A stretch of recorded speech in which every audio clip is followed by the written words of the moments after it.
Caso houve um acidente na estrada, ficamos bastante tempo parado, mas conseguimos chegar para a glória do nosso Senhor e Salvador Jesus Cristo, amém? E pelo que eu vi, o acidente não teve vítimas fatais, né? Se machucaram, mas não teve vítimas fatais. Então o Senhor livrou essa família, né?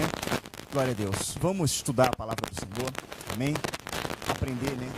Aprender do Senhor, crescer na graça e no conhecimento do nosso Senhor e Salvador Jesus Cristo. Vamos curvar nossa cabeça e vamos fazer mais uma oração. Pai querido, em Tua presença entramos, meu Pai, para clamar a Ti pela Tua misericórdia, Senhor, porque reconhecemos que Tu és um Deus santo, inculpável e irrepreensível, um Deus tão puro de olhos que não pode contemplar o mal. E nós somos pecadores, somos falhos, indignos, não merecedores, meu Pai. Por isso eu peço que a Tua misericórdia seja sobre nós, porque merecedores não somos e nunca seremos, mas somos totalmente dependentes da Tua presença, da Tua graça, do Teu perdão. Sem Ti nada somos, sem Ti nada podemos fazer, Senhor.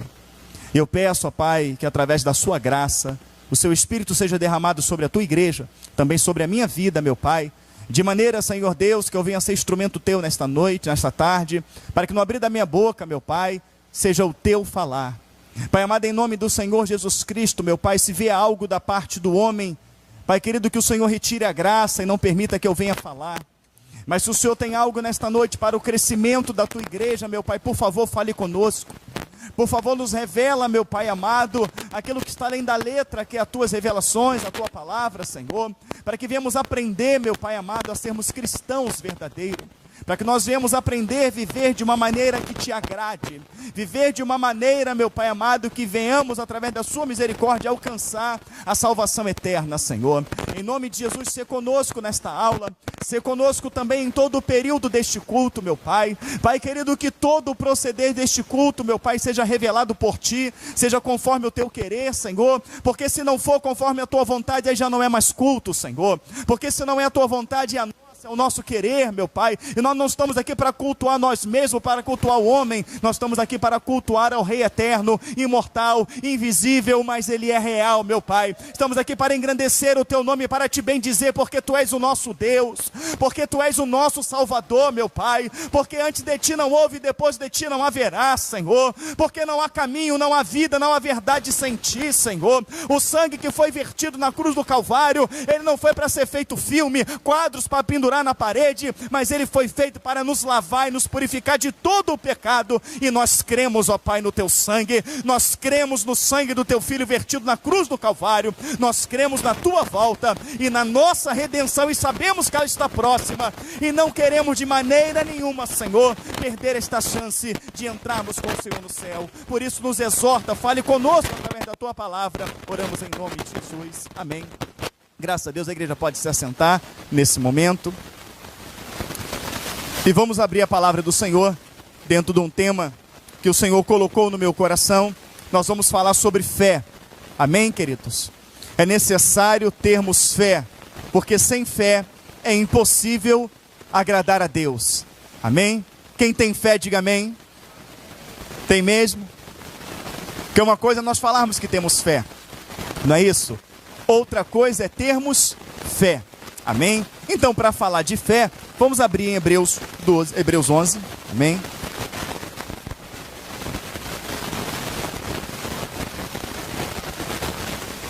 E eu gostaria que você prestasse bastante atenção nas aulas que tinha ministrado, amém? E essas aulas, elas só têm efeito se você... Amém? Ela só tem efeito se você colocá-las em prática na sua vida. A fé também, ela é um exercício. Amém? Tem aquelas pessoas que sonham em comprar um carro 0 km. E quando ela compra o carro 0 km, ela deixa o carro na garagem. Não sai porque está chovendo. E quando termina a chuva, ela não sai para não sujar os pneus, né? Então ela tem o carro e não usa o carro. Isso. Então aquele carro torna-se inútil. Não é isso? Então é necessário que a fé, ela seja um exercício na sua vida. Então você vai acompanhar comigo Hebreus 11. Amém? Nós vamos ler a partir do verso 1 de Hebreus 11. Amém?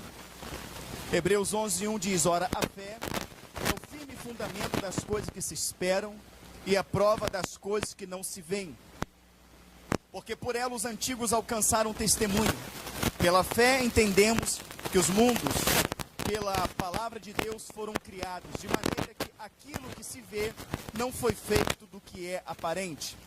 Pela fé, Abel ofereceu a Deus maior sacrifício do que Caim, pelo qual alcançou o testemunho de que era justo, dando Deus testemunho dos seus dons. E por ela, depois de morto, ainda fala. Pela fé, Enoque foi transladado para não ver a morte, e não foi achado, porque Deus o transladara, visto como antes da sua transladação alcançou o testemunho de que agradara a Deus. Ora, sem fé é impossível agradar-lhe, porque é necessário que aquele que se aproxima de Deus creia que ele existe e que é galardoador dos que o buscam.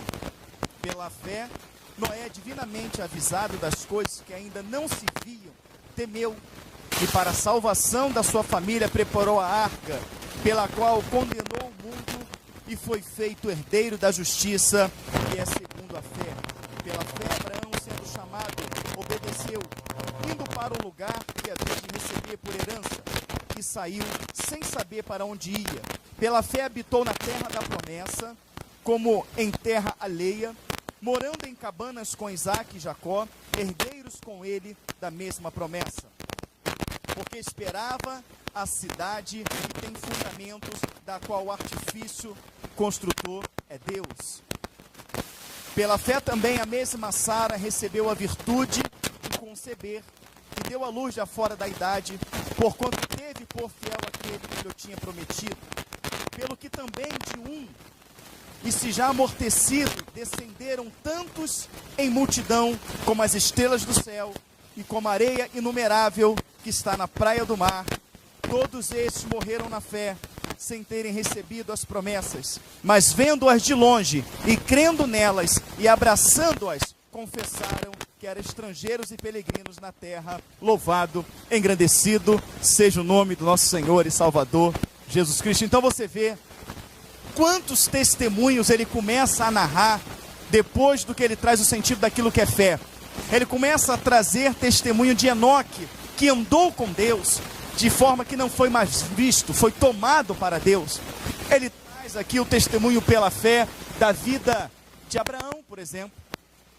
Abraão, se você for ler a palavra de Deus, você vai ver que Abraão, ele tinha um pai rico. Amém? Um pai de muitas terras, de muitas posses. E de repente Abraão escuta uma voz que ele nunca tinha ouvido antes. Os pais de Abraão eram idólatras. Quantos sabem disso? Diga amém. Eram pagãos, não é isso? Então, Abraão não tinha nenhuma convivência com o Deus da Bíblia. Ele não tinha nenhuma convivência com Deus, Criador dos céus e da terra. É como se eu estivesse aqui com a minha vida, com a minha família, com os meus negócios, não é isso? E nunca tinha ouvido falar de Deus. E de repente escutasse uma voz a qual nunca ouvi na minha vida, dizendo: sai da tua terra, sai da tua parentela. E eu tivesse que pegar somente a minha esposa e minha filha, não é isso? E minha esposa quebrar o vínculo com a sua mãe, eu quebrar o vínculo com meu pai, com meus irmãos, com todos os meus amigos, parentes, colegas, largar empresa, largar emprego, largar tudo, casa, largar carro e ir, porque eu escutei uma voz. É fácil fazer isso? E Noé, que estava na sua vida normal, Noé, que vivia de forma maravilhosa. Por que de forma maravilhosa? Porque não pode comparar a violência daquela época com a violência de hoje. Pode? Quer ver uma coisa? Quem aqui tem na faixa de 50 anos, levante a mão. O Otto, a Vânia, Dona Naí, Dona Antônia. Como é que era 30 anos atrás? Vânia, 30 anos atrás você imaginaria ver o que você está vendo hoje? Imaginaria, Otto? Dirá os que têm 70, não é isso? Dirá o seu Luiz. Nunca imaginou ver, não é isso? O seu Luiz tem 70 anos, nunca imaginou ver o que hoje nós estamos vendo. Então nós sabemos que na década de 60, de 70, era infinitamente melhor de se viver do que hoje, sim ou não? Tinha menos violência? Poderia andar na rua? Não é isso? Você imagina, né, irmão Lúcio? Na época de Noé, a violência era quase zero. Na época de Noé, amados irmãos, não dá para você tentar medir como é que era a violência naquela época, mas já era infinitamente menor. Quem concorda, diga amém. Era infinitamente menor, mas já foi o suficiente para Deus trazer juízo sobre a terra. Mas vamos colocar a condição da vida daquele homem. Ele plantava e ninguém entrava no seu terreno para pegar seu plantio. Você não vê nenhum filho de Noé assassinado, nenhuma filha, aliás. Você não vê ninguém, você não vê nenhuma tragédia anunciada sobre a vida de Noé. Era uma vida tranquila, era uma vida em paz, era uma vida maravilhosa, sim ou não? Mas ele escutou uma voz. E essa voz falou assim: olha, eu trarei dilúvio sobre esta terra, eu vou destruir ela, mas eu quero poupar você e a sua família. Então você vai construir uma arca. Você vai construir uma arca de 130 metros de comprimento, né? Convertendo os côvados, de 50 metros de largura, 30 metros de altura. E você vai construir. Ele morava onde? Ele morava a 50 quilômetros de praia. Ele morava numa região montanhosa, como se ele morasse, sabe onde? Em Minas. Minas não tem praia, ela também não tinha. Então é um ato de loucura, sim ou não? Mas ele só ouviu uma voz. Ele não ouviu mais nada, somente uma voz. Mas porque ele deu ouvidos àquela voz, ele não só salvou a sua família, mas ouvindo aquela voz, foi possível fazer com que a criação de Deus seguisse em frente e chegasse até a mim e a você. Então esses homens tiveram fé. Isso é ter fé. Amém, meus amados? E ele vai citar muitos aqui, ele vai falar de Moisés, não é isso? Moisés sai do Egito fugido, porque ele matou um egípcio e sabia que ele pagaria com a vida. E depois de ter saído do Egito, ter passado pelo deserto, ter passado o sufoco, né? Que deserto fala de luta, deserto fala de dificuldade, não é isso? De repente, de uma Moisés agora tem emprego, Moisés agora tem esposa, Moisés agora tem filho. Isso fala para Moisés: deixa o teu filho, deixa a tua esposa, deixa a tua casa, deixa tudo. Para quê, Senhor? Volta para o Egito. Como é que você volta para o lugar que você está ameaçado de morte? Como é que você volta para um lugar que querem te matar? Só mesmo tendo muita fé. Então você vê, amados irmãos, que a fé, ela foi manifestada dentro de situações surreais aos olhos humanos. Você vê a fé, por exemplo, de Jó. As pessoas falam da paciência de Jó, da fidelidade de Jó, mas a fé que esse homem teve, esse homem, ele perdeu tudo que ele tinha, ainda tinha aqueles que se diziam amigos, que ficavam o tempo todo: confessa teu pecado, o que você fez de errado, fez algo muito grave perante o Senhor, porque olha o juízo sobre a sua vida. E temos a mesma tendência, tá? A gente não pode ver nenhum irmão passando luta que fez a mão de Deus. Isso tem que cair por terra, amém, irmãos? Porque Jó era justo, amém? E passou pelo que passou. Então, amados irmãos, prestem atenção. Como que aquele homem não abre a boca para espraguejar? Como que aquele homem não volta atrás na sua fé? Pelo contrário, a impressão que dá é que ele ficou mais firme. Porque a fé, ela não se manifesta quando está tudo bem. A fé, ela se manifesta quando tudo diz ao contrário. Eu mostro que tenho fé quando a medicina diz para mim: acabou. E eu digo: não acabou. A fé é quando alguém diz: você vai morrer, e eu falo: o autor da vida é Cristo. A fé, amados irmãos, é olhar para esta parede e não ver porta, mas crer que o meu Deus pode abrir nela uma porta. A palavra fala que os montes se escondem diante da face de Deus. Amados irmãos, então a fé é o firme fundamento das coisas que se esperam.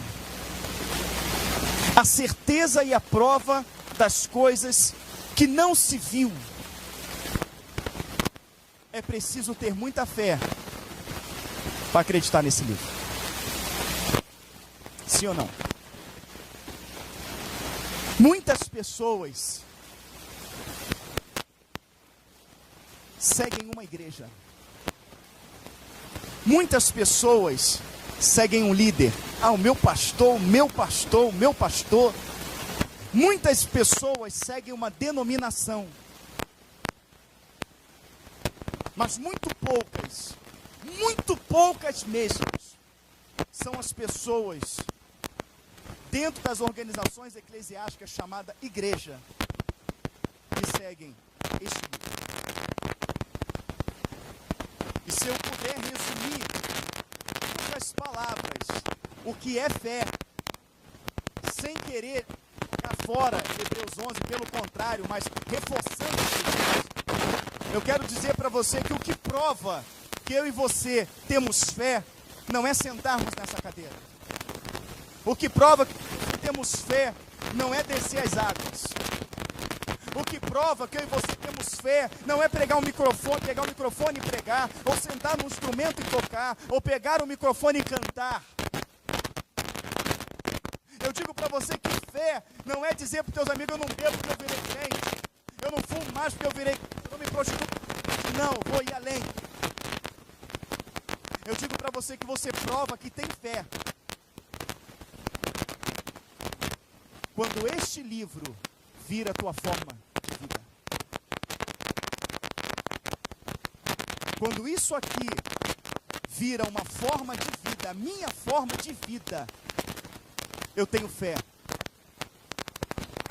Eu estou crendo num livro escrito pelo homem, sim, a saber, 40 homens. Mas um livro escrito no espaço de 1600 anos, do primeiro que foi escrito até o último, levou 1600 anos. Mas um livro que tem um sincronismo perfeito um com o outro. E este livro revela um Deus que eu nunca vi. Este livro revela um Deus que muitos ainda não sentiram, nem sequer ouviram. Este livro traz coisas totalmente absurdas aos olhos humanos.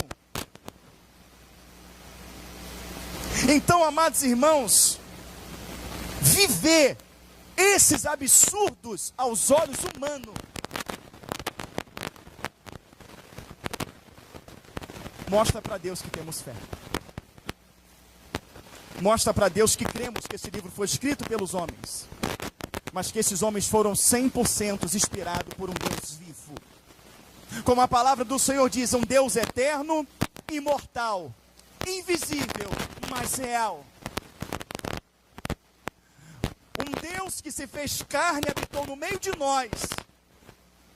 Um Deus, amados irmãos, aleluia, que entregou o Filho dele para morrer no meio, no seu lugar, e a qual um dos discípulos que esteve com Jesus o negou, dizendo: eu não creio a não ser que eu veja, a não ser que eu toque. E a palavra do Senhor diz que quando Jesus se revela para tal discípulo chamado Tomé, Tomé crê, e ele fala: porque me viste, tu creu, Tomé? Bem-aventurado os que não viu e creu.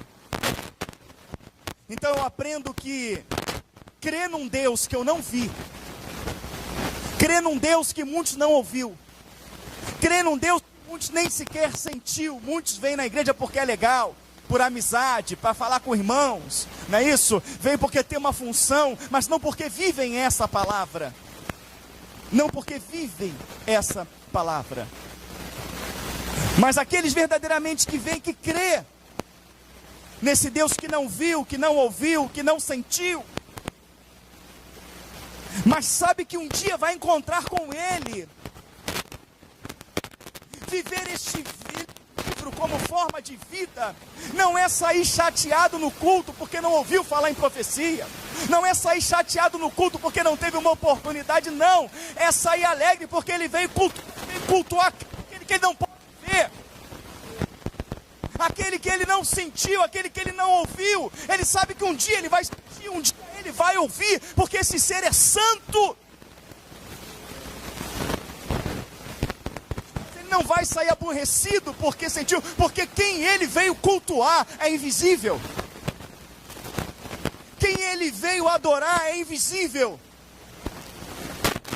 Mas ele veio prestar culto a esse ser invisível, porque sabe que ele está aqui. E cultuar quem eu não vejo, cultuar quem é aquele de repente que eu não tenha ouvido, ou que você ainda não tenha sentido, isso caracteriza que eu tenho fé. Então eu preciso crer neste livro, porque ter fé é crer. E a palavra diz: bem-aventurado os que creem nas profecias deste livro. Quem crê está, e quem não crê já está. Então eu não tenho fé quando eu creio em partes da Bíblia. Isso eu creio. Não, isso aqui eu já não creio. Não, Deus é amor, mas isso aqui eu não creio, que Deus não mata ninguém. Não, isso aqui não. Ter fé é acreditar que esse Deus é um Deus de infinita misericórdia e de amor. É um Deus de bondade. Não é um Deus que não se ira, é um Deus tardio em irar-se. Eu vou traduzir esse tardio em irar-se. Quem quer saber o que é isso, diga amém. Ele quer dizer, é um Deus de muitas oportunidades. Quer ver uma coisa? Para trazer essa questão de um Deus de muitas oportunidades. Quem já teve mais de 10 oportunidades com Deus, levante a mão. Ele é um Deus de muitas oportunidades, sim ou não? Só que esse Deus, ele fala que chega uma hora que a oportunidade acaba. Porque uma coisa é ele ser misericordioso. Uma coisa é ele ser um Deus de infinita misericórdia e de amor. Outra coisa é ele ser bobo. Outra coisa, as pessoas querem colocar o nariz de palhaço nesse Deus. Porque o princípio de justiça veio de quem? De quem veio? Então ele é justo. Esse Deus, ele é justo, amados irmãos. E ele é fiel à sua palavra. Então eu não posso dizer que tenho fé e tirar da Bíblia somente aquilo que condiz para a minha vida. Eu não posso tirar da palavra de Deus somente aquilo que eu acredito que é real. Porque se eu for para a palavra de Deus, lá em 2 Timóteo, no capítulo 3, versículo 16, ele vai dizer toda a palavra divinamente inspirada. Então eu pergunto para você, quem crê que Gênesis foi inspirado por Deus, diga amém. Quem crê que Apocalipse foi inspirado por Deus, diga amém. Então todos esses livros, tanto os 39 quanto os 27, você crê que todos são inspirados por Deus? Todos esses 66 livros compilados e organizados, todos, não tem dúvida que a inspiração dele vem de Deus. Então ele está falando que toda a escritura divinamente inspirada, ele está falando da primeira vogal ou consoante que é colocado em Gênesis até a última de Apocalipse. Toda a inspiração veio de Deus. Diz que toda esta palavra inspirada, ela é proveitosa para me ensinar, ela é proveitosa para me exortar, ela é proveitosa para me corrigir, ela é proveitosa para me redarguir. E lá no capítulo 4, também de 2 Timóteo, no versículo 2, ele fala para mim pregar esta palavra. Que palavra que ele mandou pregar? Toda ela que é inspirada. Ele manda pregar em tempo, manda pregar em fora de tempo. Ele manda exatamente eu ensinar, ele manda eu exortar, ele manda eu redarguir, ele manda eu corrigir, usando Gênesis a Apocalipse. E o que está matando muitos crentes hoje, vivendo uma falsa fé, é exatamente o fato de dizer, não, isso não é mais para gente, isso aqui não é assim, as coisas mudaram. Não, elas não mudaram. Porque se a palavra de Deus, ela mudou, quer dizer que Deus perdeu, quem venceu foi o diabo. Não é verdade, irmãos? Se Deus Todo-Poderoso, Criador dos céus e da terra, permitiu que Satanás alterasse as escrituras a ponto de afetar a minha salvação, Deus perdeu, o diabo é mais forte. Mas não perdeu não, irmãos. Ele permitiu que a sua palavra fosse preservada. Tudo que eu e você precisamos para ser está aqui. Ah, mas mudou uma palavra, mas no mesmo sentido. Deus é tão tremendo e poderoso que Ele permite que nós temos acesso aos originais para ver o que mudou, o que não mudou, e o que mudou não fere. O que mudou não me faz perder o sentido de salvação. O que mudou não muda, não é isso? Quem é esse Deus? Não foi escrito outro evangelho. Depois que Cristo foi assunto aos céus, que o seu evangelho foi escrito, não foi levantado outro discípulo para escrever evangelho diferente desse. Esse evangelho que foi escrito é o evangelho da consumação dos séculos. É o evangelho que vai selar, amados irmãos, toda a promessa de Deus. Então não faça da Bíblia, tá, uma caixinha de promessa. Diga-se passar, se você tiver uma caixinha de promessa em casa, joga ela fora. Porque na caixa de promessa só tem promessa. Eles só pegam o que eles concordam, o que eles acham bom, as promessas, e colocam ali. Até porque se não fosse uma caixa de promessa, não é isso? O povo não compraria, porque não é de graça. O povo quer palavra boa. Mas a coisa mais maravilhosa, sabe o que é? É você orar esse Deus que você não vê. É você orar esse Deus que você não está escutando Ele, embora você está doido para escutar, mas você não está escutando. Esse Deus que muitas das vezes a condição que nós estamos no momento não permite senti-lo. Não que Ele não quer se manifestar, a nossa condição de pecador, de falhos, não permite que a gente venha sentir, não é isso? Então você dobra, você quer uma resposta, mas você não ouviu nada. Você não sentiu nada, você não teve uma visão, uma revelação, o teu telefone não tocou, Deus usando alguém, mas você persevera na oração, e depois você fala: Deus, eu sei que eu não sou digno de ouvir a tua voz, quem sou eu para aparecer um anjo aqui, como o Senhor fez lá com Daniel, na margem do rio lá, mas Senhor, se o Senhor está ouvindo o meu clamor, e eu sei que está, dai-me uma palavra. Você abre o livro escrito pelo homem, mas que a inspiração é de quem?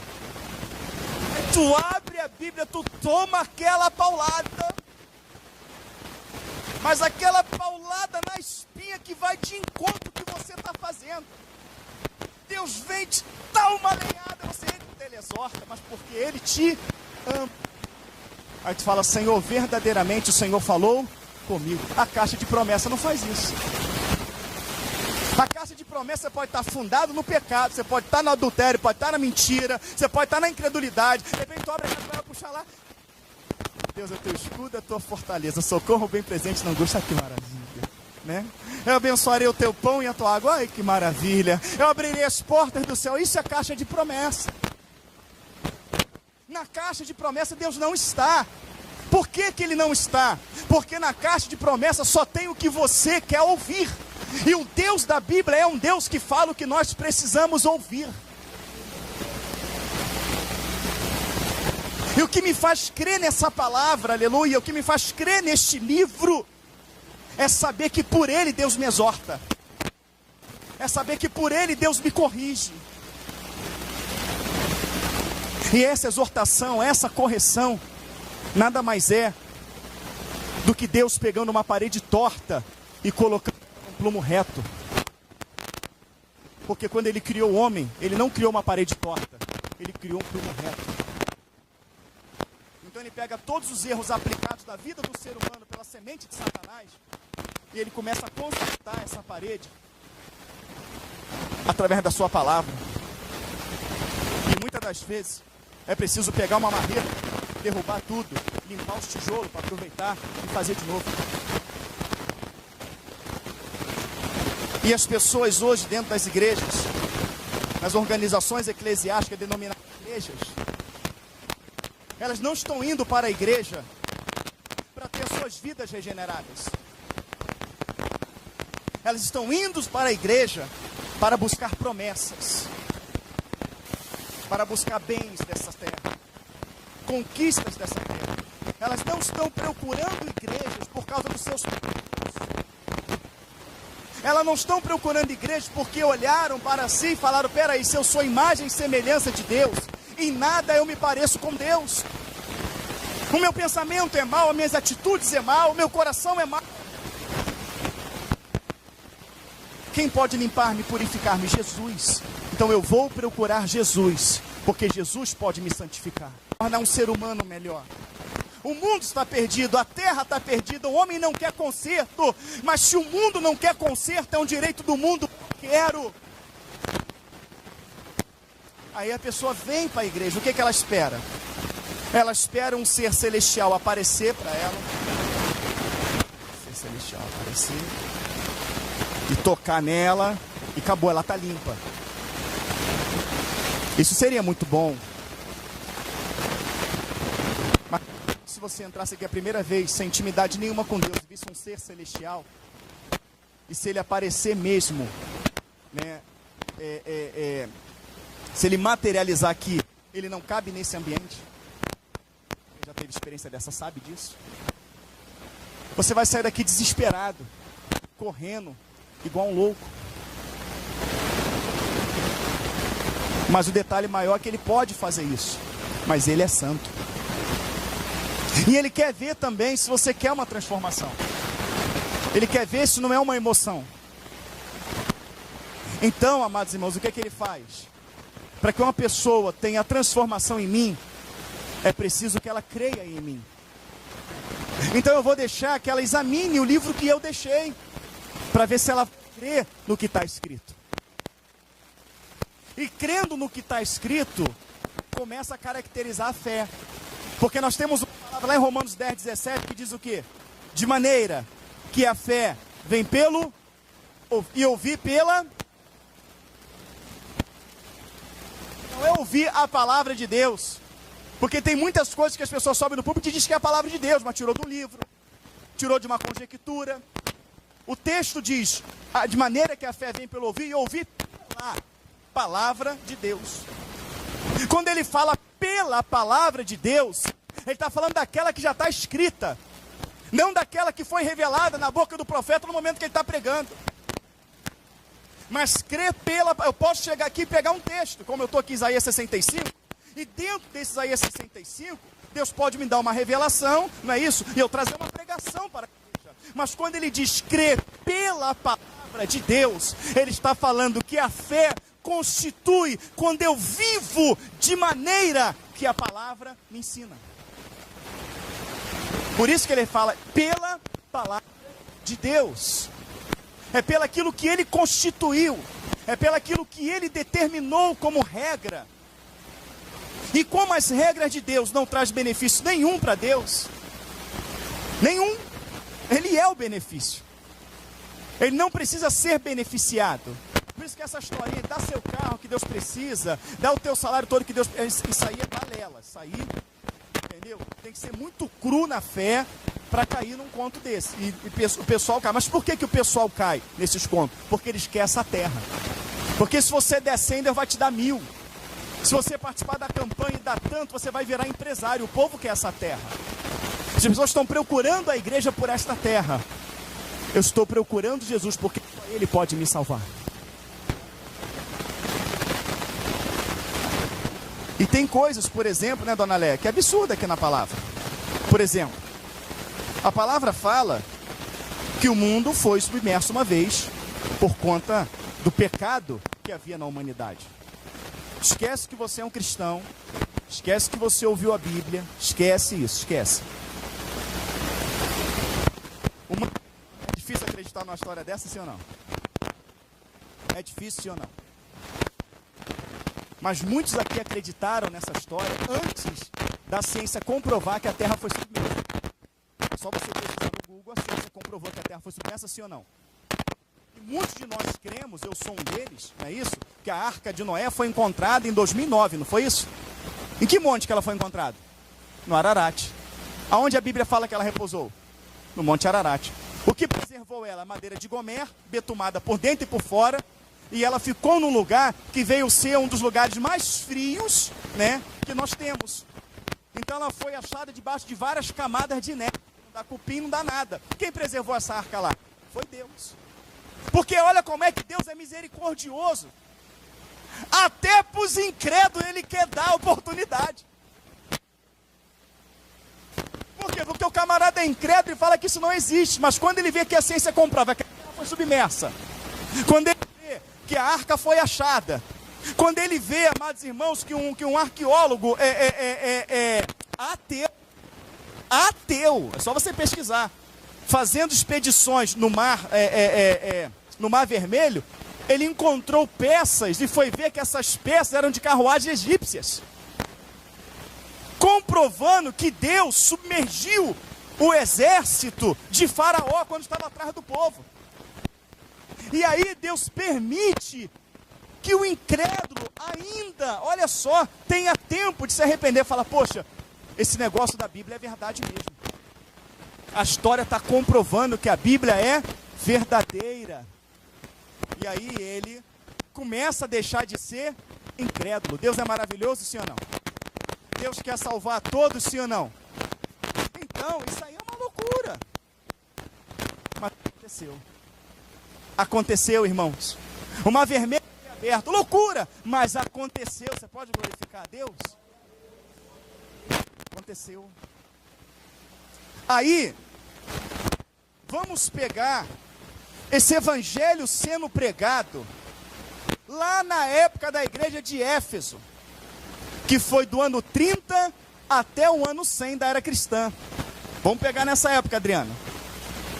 Vamos pegar esse evangelho sendo pregado na época, dizendo, Vânia, no ano 100, do ano 30 ao ano 100, ou seja, no momento ali do nascimento de Cristo, na morte e ressurreição, até o ano 100.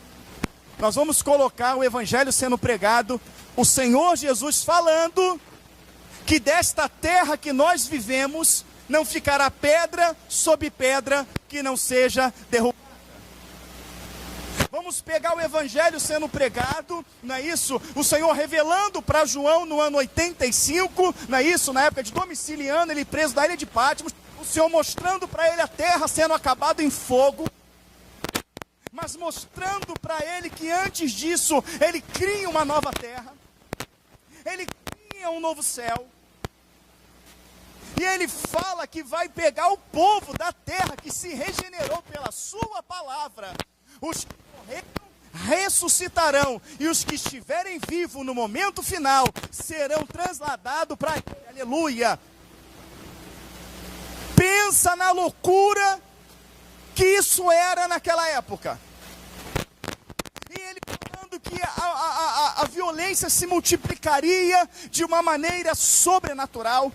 Ele fala que uns trairiam uns aos outros. Ele fala na Bíblia que os homens fariam guerras, e muitas das guerras para beneficiar a si próprio, porque você sabe que quem cria as guerras é as indústrias bélicas, que compram os presidentes, não é isso? E as indústrias bélicas pagam a eles, pagam comissões para que compre armamento. Então a guerra só beneficia as indústrias bélicas, tá certo? E o Senhor fala disso nas Escrituras. Imagina isso naquela época. Naquela época em que a terra ela era aparentemente boa de se viver. A terra que aparentemente não tinha violência, não tinha roubo, não tinha essas coisas. E se falando tudo isso, que aumentaria o número de sodomia, isso, que o homossexualismo seria uma epidemia na terra, escrito já naquela época.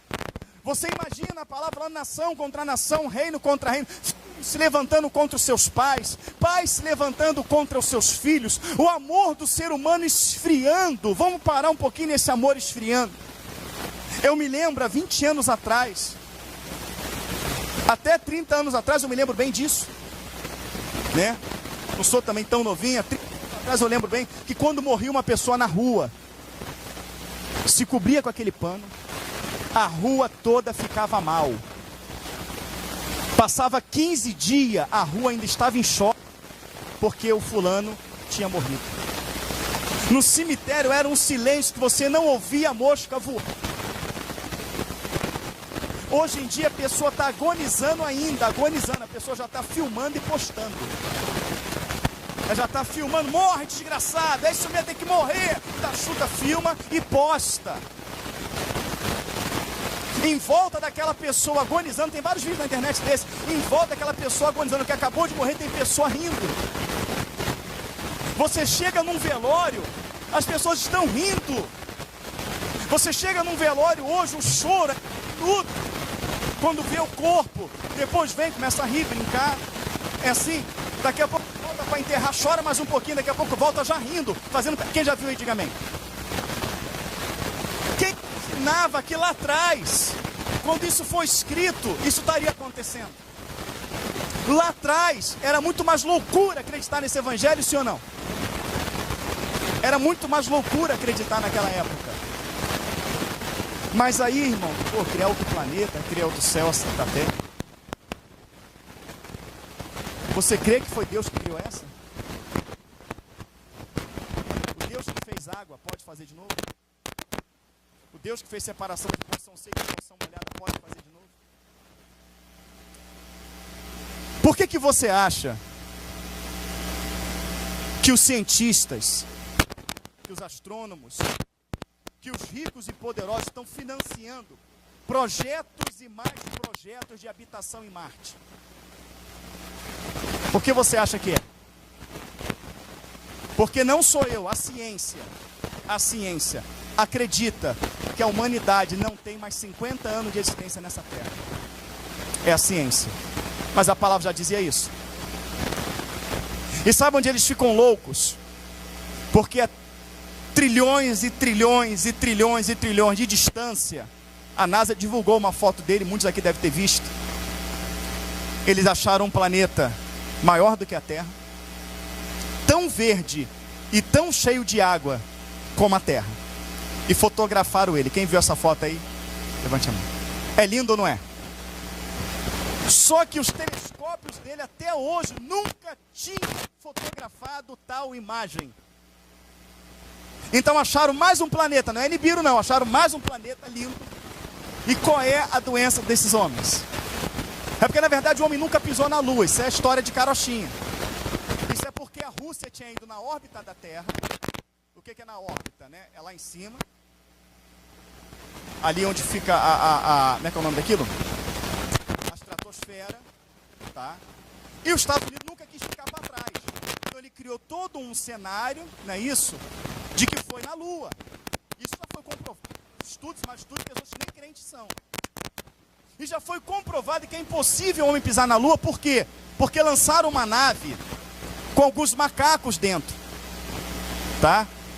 Um terço do caminho, o cérebro dos macacos cozinharam por causa da alta radiação. E o macaco é 8 vezes mais resistente do que o ser humano à radiação. Então a distância que tem da Lua para a Terra é impossível. Não fizeram ainda um equipamento que possa blindar o homem de tamanha radiação. E esse planeta, tá? Ele está 4 vezes mais distante do que a Lua. Então o homem não pode chegar lá. Mas Deus pode me colocar lá. Então Deus é tão tremendo, Ele é tão maravilhoso, que Deus, Ele quer salvar até o incrédulo. Não que ele vai ser salvo por ser incrédulo, mas o Senhor criando situações para jogar a incredulidade do homem por terra. Você conhece um Deus que tenha mais amor e misericórdia do que este? Mas crer nisso tem que ter fé. E quantos têm fé? Ah, pastor, eu tenho. Amados, entenda bem. Quem crê que Jesus cura? Diga amém. Se cremos que o Senhor cura, por que a enfermidade nos coloca em pânico?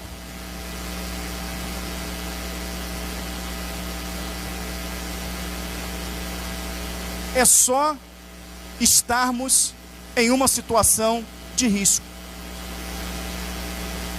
Posso dar um exemplo para você? João Batista, quando ele aparece no cenário, ele se mostra um grande homem de fé, sim ou não? É fácil você chegar para um governador, apontar o dedo para ele lá em cima, lá onde está a Vanessa, apontar o dedo e falar: Herodes Antipas, não é lícito possuir a mulher de seu irmão. Falar para um governador, o que aconteceria com você se tu não tivesse unção? Tanto que Herodes era doido para matar ele, sim ou não?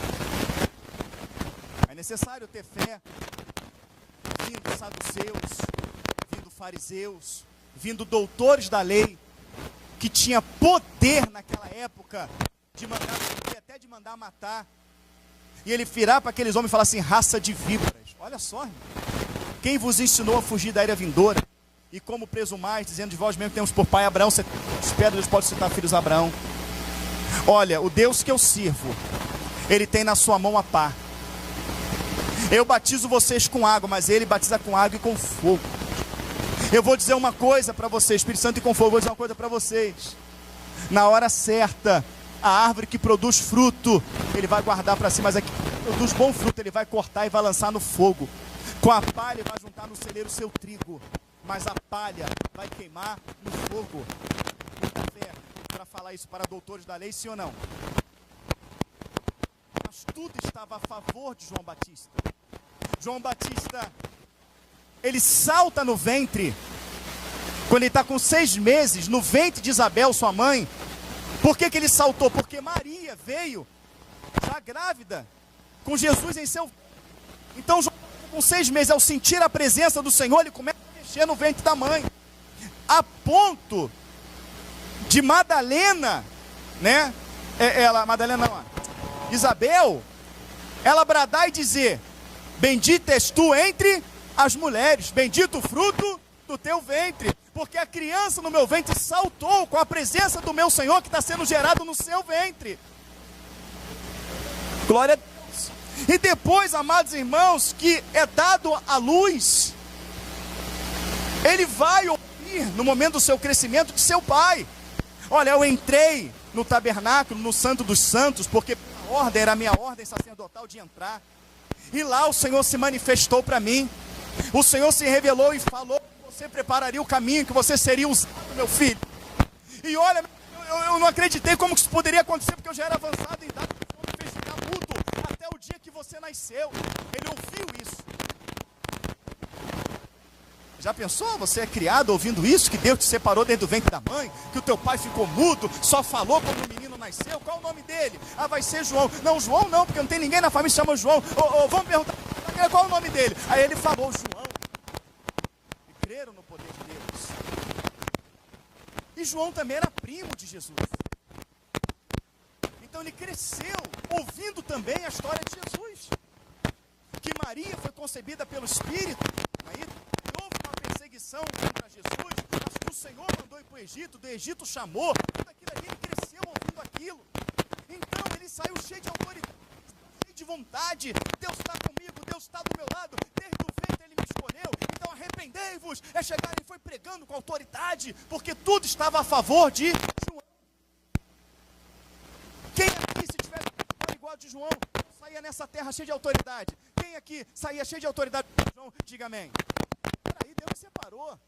Ele deixou meu pai mudo até o meu nascimento, porque ele duvidou. Deus está na minha vida, tu vai sair cheio de gás.